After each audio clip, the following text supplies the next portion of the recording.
Today's video, we're gonna talk about erratic performance from Google Ads. What causes it and how to actually prevent it from happening in the first place. Pound of prevention is worth a megaton worth of cure when it comes to Google Ads, okay? Ultimately, there are a few key things that sets off the irregular performance 90% of the time. Now, there's some extraneous factors when it comes to Google Ads, certainly macroeconomic factors. Also, geographic or other related factors such as weather. Has it been raining recently? Has the winter been longer than what it normally is? Is it hotter than what it usually is? Also, did something just happen on the news recently? Was there a war just kicked off? Is there, ultimately tariffs that just recently went through, like where that it scared everybody momentarily, or the stock market crashed? All of this is going to contribute to erratic performance as well. However, that is 10% of the time. That's the reason for your erratic performance. In general, excluding the actual economy in general. Of course, if you're going through a recession, whether it's reported or non-reported, that will drive down your performance and vice versa when times are good. You can control quite a bit, most of the erratic performance in your ad account, if you just know these key things that I'm going to go over on today's video here in detail, how to prevent the issue from happening in the first place. And then we'll explain a lot why in the past you have been seeing what you've been seeing, which is the results they're really great for a few days, then they're not great for a few days, or suddenly out of nowhere, the results are crap. It's the most common basically asked question online about Google Ads. Why did my ads suddenly stop working? They just didn't know these fundamentals that I'm going to go over with you on the video here today. So with that said, I'm going to get into the content here of explaining this. I've broken down basically what you're going to be able to do that's going to prevent you having the volatile performance in your ads, or at least as much as possible, like I was mentioning before. Given that there's 5 main campaign types in Google Ads: PMax, search, display campaigns, YouTube/demand gen campaigns, and regular shopping campaigns here. Technically 6, if you will, different types of campaigns you can run in Google Ads, and they all have a little bit of a different finickiness to them, okay? Now, on top of that, what I've done here in this kind of diagram is I've mapped out the stuff that causes the volatility and erratic performance more so on the upper end, like what happens, the most common reasons for the volatility. So as you get to the bottom stuff, it's less common, even though impact-wise or volume-wise, that in and itself is not the case. This is rated by what people are doing most commonly that's causing their erratic performance, whereas the stuff at the bottom is least common, even though the least common stuff can be your stuff that causes the most volatility. Okay, so I just wanted to point that out up front. With that said, I'm going to start with PMax campaigns. Now, this is probably for sure the most understood one of them all, mainly because PMax's purpose, other than taking money out of your wallet that you wouldn't necessarily want to give Google through wasted ad clicks and obfuscating where your money's going, that's the main purpose, to raise their quarterly revenues at Google. At surface level, there is some positive to it because they're using AI, and these other campaigns are using AI, but not to the same level. Namely, they're going to look at all the activity going on your website in general to decide whether your ad shows or not just whether or not they saw an ad before from you, but what they're doing on the site as a whole, which is why it's important to have Google Analytics on your website to give Google all the data so that the PMax runs efficiently. So with that said, with AI being involved in the process, any changes in the data flow is going to screw up any of your results with PMax. It's super, super, super touchy. Okay, you freaking breathe on a PMax campaign, and it'll go south on you for a while. Of course, the general theme is the bigger the change you make, the worse the results are going to be short term, and there's no way to fix it unless you just stop the change, you fix the issue, and then you let time cure all. Given that what most people do is they do something to break their campaign and they make more changes, which makes things even worse. And then they end up just completely destroying their entire campaign compared to, the settings it had that it got the results in the first place. They don't have those settings anymore. So for that matter, with PMax, breaks in the conversion tracking are the number one common thing that's going to screw up your results, because tracking breaks time to time. It's unavoidable. Respectively, if you have a mainstream platform like Shopify, it's going to break more often, at least unless you have a Shopify specific expert coming in and working at your company, because they are regularly updating their platform and the tracking breaks all the time. We've been experiencing this at our firm. So with that said, if your tracking breaks, your campaign's guaranteed to go get screwed up, and in a major, major way. And even if it breaks for a day and you fix it, it's going to be screwed up for like a week after that until it gets back on track again. If the tracking's broken for a week, it's going to be screwed up for 2 to 4 weeks after it gets fixed. The longer it breaks, the longer it's going to get screwed up, which is why I mentioned on other videos, you should have backup goals that you could easily switch to, which is still going to screw up your results. But at least while you're fixing your tracking, you're not going to have no conversion tracking whatsoever. And it's a goal that Google is used to seeing. So you actually set up, like if you're tracking cart purchases, cart purchase tracking goal in Google Analytics 4, import it into Google Ads, use the purchase tracking goal that you can set up exclusively through Google Ads as your primary goal, make your GA4 version of that cart tracking goal secondary.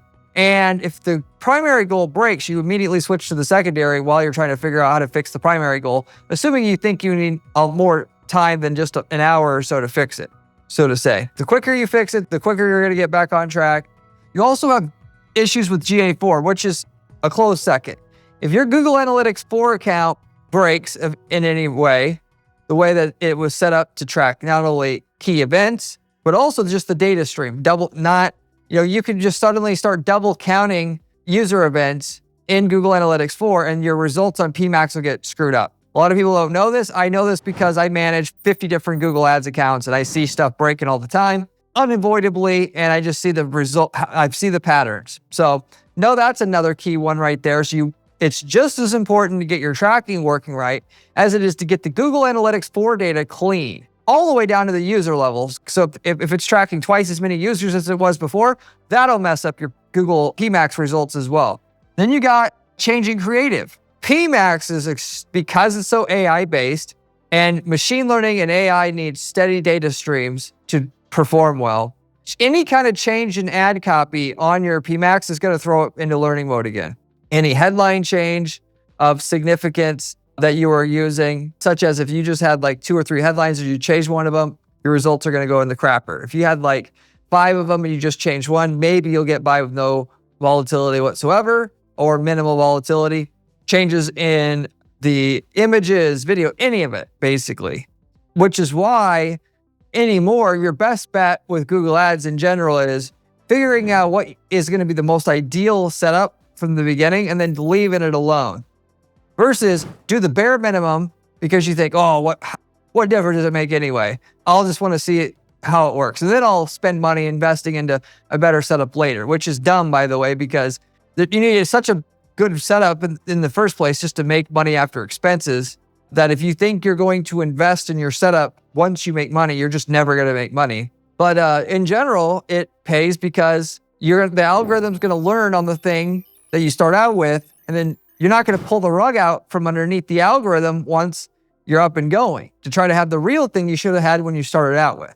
So there's that. Disapproved products. So if you have an e-commerce account itself, PMax campaign you're running for an e-commerce business, if you're starting out a new campaign, just simply run feed-only setups so you don't have the headlines and descriptions and all that. They'll have your ads running across the entire internet versus on Google search and where the shopping ads will show up. It'll run a more efficient shopping ad than what you can with the standard shopping due to all the AI learning involved in the process. But with that said, you run a product feed in that PMax campaign, which is where the real money is with the PMax at the end of the day. We don't use PMax for anything else besides fee-only PMax campaigns for e-commerce businesses. Any of the products that were even somewhat getting a decent amount of clicks and sales for you, it's going to throw your entire results off. The more sales a product got, the more your results are going to get thrown off in the process. And a lot of times, you have to really watch the products because you could have it to where the bot that checks whether the product page loads or not, it can glitch out and not load for a second while the bot's looking at the site. For just because the like the e-commerce platform like Shopify just glitches out, the product gets disapproved, you got to appeal it. And that in and itself, even because it was 4 hours that it was down, your results are going to be bad for a week now. That's the main thing that, steers people away from PMax. It's so touchy. Any tiny little deviance in what you had will throw the results off. Change in budgets, okay? Plus 15% or greater. If you change the budget on your PMax campaign more than 15%, assuming you're not starting out with like $10 a day here already, because a 15% on a $10 a day is going from $10 to $11. That's not what I'm talking about here. When you're over 100 a day already in US, you don't want to make it a higher than a 15% adjustment if you don't want you have volatility in your results. And going along with that, the ROAS or CPA change more than 5% will also throw off your results as well. So if you're going to change what you want as far as a ROAS or cost per conversion, do it no more than 5% adjustment at a time with PMax. And then for that matter, to follow that up, you adjust it 5% and then you wait a couple weeks to 3 weeks, then just another 5. And yes, it takes way longer to get results that way, presumably, but your results are not going to be volatile on the way up. So if you want quicker results, you could do more than 5%, but it's going to be volatile. And as you get bigger and you have all this overhead and all this, you can't take highly volatile results if you rely on Google Ads primarily to run your business. So you're stuck with the 5% changes. So with PMax by itself, that is specifically the stuff that more frequently causes your campaign volatility, and then, working the way down to what's, less often causing the volatility in general that I see people do. In general, by the way, here, if you think this is valuable, which you should, because the key with Google Ads to make money with it is understanding how the algorithm works, not understanding anything even about ads and all that, because if you don't understand that at a fundamental level, you're going to pull your hair out and get frustrated and walk away from it. With that said, you should subscribe to this channel because I got tons more information about the need-to-knows with Google Ads, Facebook ads, other online advertising platforms that'll help you make millions of dollars a year running ads for your business. Better information that you're going to find elsewhere on YouTube, I promise you, because it's coming from somebody with 20 years of advertising experience and does this as my full-time job. I have to work on the weekends to actually share what works here to even make it possible. You're getting real information here. Subscribe if you haven't already. Furthermore, you should check out my blog on my site at guaranteedppc.com/blog. The blog has step-by-step instructions on how to actually make money the way that we're doing at our firm to guarantee results for our clients. Step-by-step with screenshots, with everything you would need to use them. Check that out as well if you like the channel. If you have any questions about, by the way, anything I'm talking about here, leave me a comment below. I get back to every single person who leaves me a question or comment on this channel, usually within 24 hours time.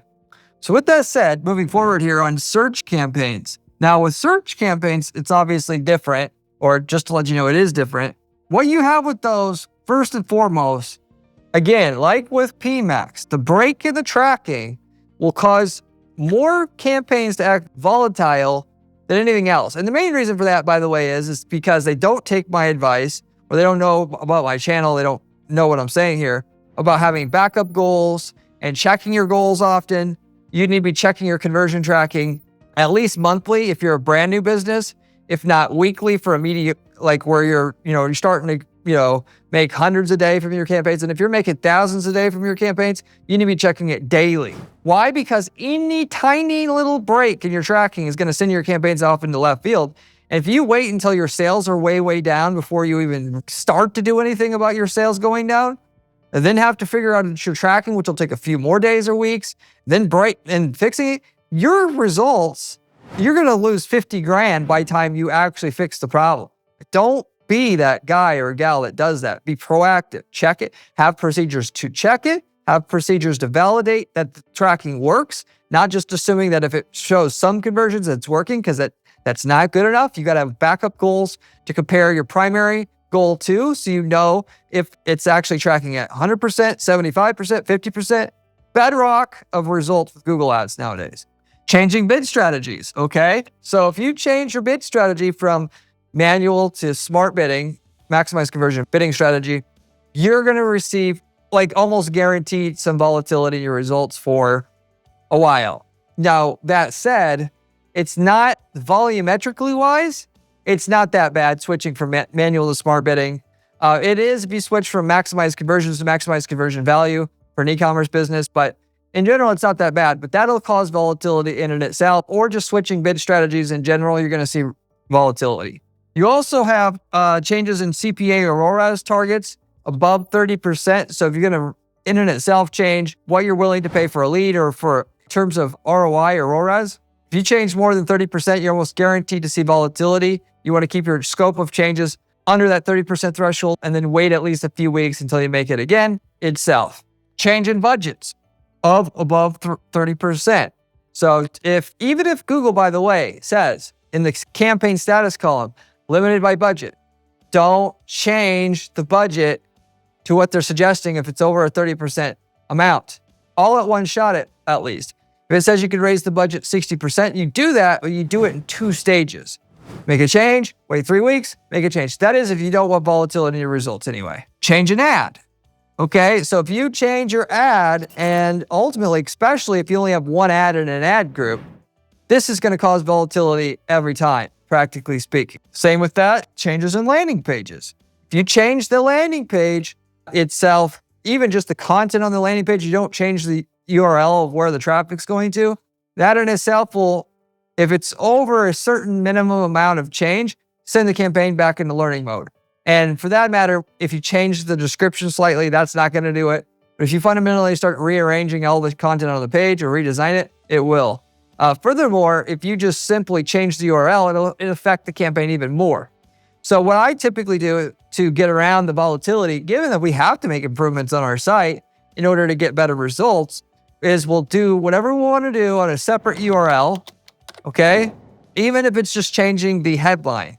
Then we'll go in that ad group and we'll set up a separate ad pointing to the new version of the landing page, and we'll run both ads side by side like that for a good 90 days, looking at the data, making sure the new page works, and then shutting off the old ad that points to the old page at that time if the new page is doing better itself. Or if you're not improving anything, but you need to send them to a new URL for whatever reason, you run them side by side anyway, and then you shut off the old ad at that time. That'll minimize any volatility because Google will slowly test out the traffic to the new page, given it's very adverse to trying out new things in their ad auctions itself, because they're gonna get better results for their users over time, not going gung-ho about testing new things. They'll slowly test something out to see if it's actually better than all the other stuff they have to pick from to show on Google at any given time, but they're not gonna take big bets on it, okay? So there's that.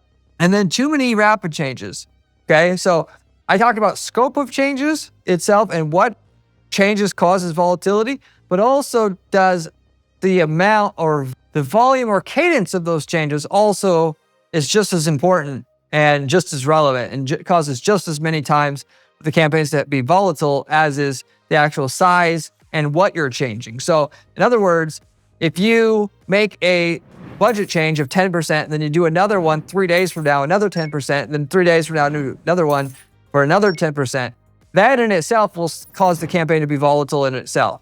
You need a really good ad manager is gonna understand how to think through the changes that they're gonna make. Out of the 50,000 things you could do, what's the one most likely thing to be most productive at the time?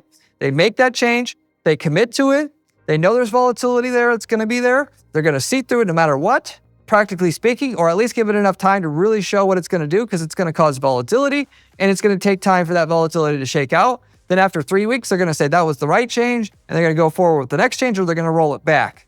But that's basically how you gotta go about doing things, given that each change is gonna cause volatility in your account. And not only that, but generally speaking, the volatility will be huge if you make changes too soon after one another. And even like, let's say you just do basic keyword bid changes. If you're making a certain volume of them too quickly, you're gonna have highly volatile results. That in and itself by itself, even though a bid change by itself will typically cause the volatility. So it's not just about what you change, but how frequently you change as well. There's a certain threshold where you're making too many changes where the results are, Google's gonna throw their hands up and say, hey, I don't know what the hell's going on with this guy's account here. We're just gonna go with this other guy's stuff that's not changing shit all the time because we know at least what we got with him. It may not be the best in the world, but we know what we got. So you want to avoid Google doing this, okay? So that's search campaigns. Now, with that said, display campaigns, YouTube shopping, it's a whole different kind of animal here. I'm going to go through these. For that matter, I want to say that if you are really frustrated by how touchy Google is nowadays, which is the #1 complaint about Google Ads now, your best bet, assuming you are great at what you do, but not the greatest at running your ads, is just to work with a specialist that understands exactly what you can change, what you can't, how often you can change it, when you can't. And this, a lot of people overlook the importance of this because it's fun and easy to make changes. But the reality is, somebody who manages 100 different accounts really knows what they're doing, that is, and cares what they're doing, knows exactly when to make a change, when to wait, when not to make a change, all of it. It's like a dance that you have with Google to make sure that your results still steadily rise without all the volatility. This is what I do for clients that are firm. And if you're interested in that, you want the best ad manager doing it that has the most experience, reach out to me at my firm at guaranteeppc.com. Be happy to hook you up with not only what we need to do, but how much results that would be and what we can guarantee in terms of results for you, given that that is what we do for our firm. We guarantee you a certain minimum lift in profitability on your ads up front before taking any management fees. We also sell ad templates at our firm. If you want to have results, and we've worked in your market before in a different city or country, you can buy your ad template that works in that niche market and get the same results we did. We've worked over 100 different niche markets at this time, so the chances are quite high that we've already got the results you're looking for. I also do coaching and consulting with not only agency owners, but individual business owners as well. So if you want to get on a private call to ask a certain question, want to go over certain plans that you have, whatever, let me know. We can get that arranged as well. You can reach out to me through my site at guaranteedppc.com. With that said, going into display campaigns now, with that in mind, the change in bidding strategy is generally speaking the #1 thing that causes volatility. So if you go from manual bidding to smart bidding, maximize conversions, maximize conversion value, bidding strategy, that'll be the #1 thing that causes volatility, mainly because Google, their smart bidding doesn't work very well when it comes to display campaigns, because display campaigns have a lot of bot clicks on the display network. Not to say display campaigns can never work, it's just you have to know what you're doing, really know what you're doing to get display campaigns to work outside of remarketing. With that said, using the smart bidding, unless you've got thousands of conversions already, it's not going to do very well switching over to smart bidding, and not nearly as clean as switching over to smart bidding with search campaigns itself. So just keep that in mind. Also, changes in CPA or target ROAS itself will also cause a lot of volatility, at least if it's over 30% in size. You also got changes in your landing page that'll cause volatility. I mean, if you change that or change significantly the design itself on the landing page, or even just coding, by the way. If your page looks identical, but the HTML coding's different, Google's going to assume it's a different page and send your campaign back into learning mode as well. You also got changes in ads, okay? If you run a new banner ad or a new responsive display ad, that campaign's going to go back into learning mode temporarily as well. And then finally, adding targeting itself. So if you add you could say, let's say you had 10 sales a day from this campaign, you added another targeting option because your campaign's not scaling. You can very well go to 5 sales a day because Google's preferring to run that new audience that may not have the mainstream or widespread adoption by other advertisers. So in other words, nobody wants that traffic. So they're going to try to sell it to you, given you say you're willing to spend on it. Whereas the other traffic you have, it's highly competitive traffic. And so their system's apt to sell what they can't sell. In other words, it's like a produce vendor selling their produce that's about ready to spoil. Of course, they want to sell it to you. This is a commonplace thing. You go to the grocery store. I worked at a grocery store before when I was a teenager, and they always told us to rotate the stock. The stock, that's the oldest, they told us to put that in the front every time. You'd be fired if you didn't do it. Google's doing the same thing. They're trying to sell the stuff nobody wants first. And particularly if it's clear that you will take it as an advertiser. You're not a new guy itself. And you've got a lot of conversions elsewhere where they can blend in the crap with the good and screw you over like that. Even though when you're a new advertiser, they're going to give you crappy traffic by default because they're going to assume you're going to be in there advertising for 90 days and give up, because 90% of people do. But anyway, for that matter, the bigger volatility is going to come from the change in the ad and the landing page, even though this happens less to people because less people change this. And these things up here, the volatility is going to be less, but more people end up tripping that trigger, if you will, with Google. They're messing around with these things. They're not messing around with these things, which, by the way, when you run display campaigns and it's not working, it's typically what's on the ad that's the problem. Why? Because people don't give a rat's ass whether or not you sell gym shoes when they're just browsing the internet. Oh, you have gym shoes for sale? Who cares? Okay? What are you going to do to get me to stop what I'm doing, reading this article on Zero Hedge, to buy your gym shoes here? Ultimately, 50% off for this weekend only. Maybe I can get behind that right now. But if you don't actually pull some substantial thing, you're not going to get people to click on your ad right away and buy. And therefore, you're not going to see any sales in your tracking that shows up in your ad account. So that's just a general side thing that you should know. The same thing also applies to any other display advertising, whether you're talking about Facebook or anything else. Even though with Facebook, you can get by with, just saying, here's my thing, do you want to buy it or not? More so there.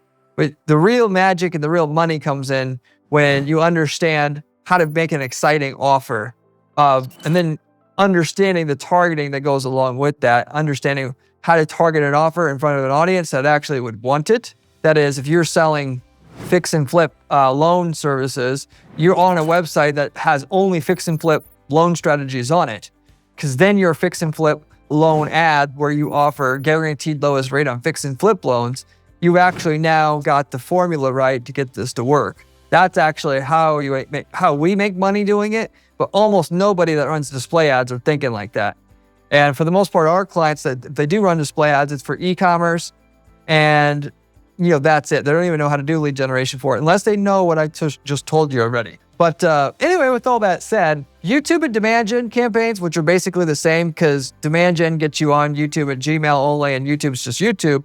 But with these display campaigns, everything I just went through in regards to display campaigns basically applies to YouTube. The same stuff that gets your stuff to be volatile is the same thing with display. So just anything I said in regards to display, automatically apply that to YouTube and demand gen, and you know how to get your campaigns there to not be volatile as well.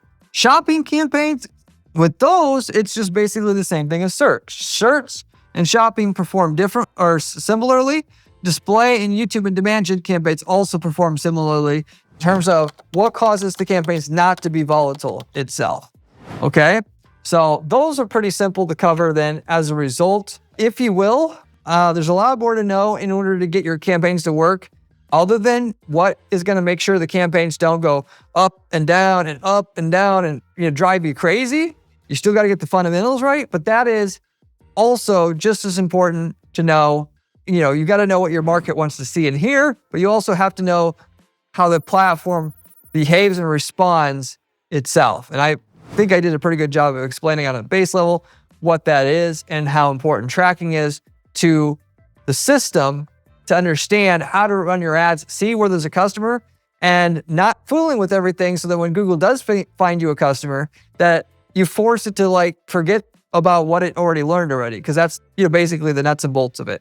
If you want somebody to invest in your business, I'm looking for businesses to invest in today, in addition to the businesses that I've invested in. And of course, I run an advertising firm here.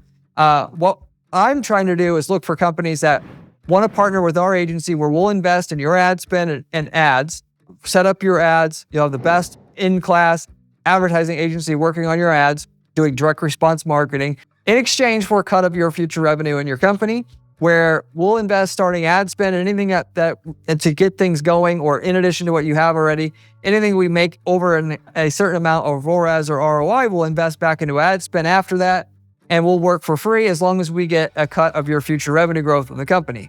We've invested in several firms like this already, of which that are making multi-millions more a year as a result of partnering with us like this, and we're looking for other companies to invest in to add to our portfolio. Ultimately, we take between 1 and 10% of the revenue growth in the company. So if a company's doing a couple million a year, we take them to 10 million a year. Let's say 3% of the extra 8 million. And that's our performance cut, which, It takes a mature person to want to partner with us because not everybody wants to share in the success of the company overall. But I can promise you, you'll get the best of the best of the best results, given that you've got somebody who is going to front load all the money that they're going to make in the back end on the front end and do things a standard ad agency can't do because they know there's a huge payout on the back end, if you will. And just forecasting and front loading your ads and the return that you're getting up front by, ultimately, if I'm making $10 million down the road, if I put our strategies in place, I can invest in $1 million easily right now. And I know I'm going to get it because we're locked into each other for the next 10 years and I'm going to get that return for sure, versus maybe you leave a year from now and that's it. And I'm never going to get that big return. So I can't invest everything up front, assuming it's, you're going to be here for the next 10 years for us to get our return back on our investment. And so it's pretty simple. That's why you'll get better results partnering with an ad agency than you would just paying a monthly fee, which we do good work there, but we know enough about advertising at this stage and we're successful enough that we would actually invest in companies and partner with them and eventually only partner with companies, not doing monthly services anymore, because we make way more money in those cases because we know exactly what we're doing. If you're interested in that, let me know. Reach out to me at guaranteeppc.com. I also opened up a brand new Discord group. You can find that link in the video description. The guys that watch this channel talking amongst each other there. I'm answering questions there about how to run ads. I've got a free PPC course I offered in there just as a thank you for joining the group. If you want a really good advanced strategies group in regards to running ads on Google, Facebook, and the rest of it, you can find that group there. Thank you very much for watching this video as usual, and I'll see you on the next one. If you want to see another video, click here. It is one of my best ones.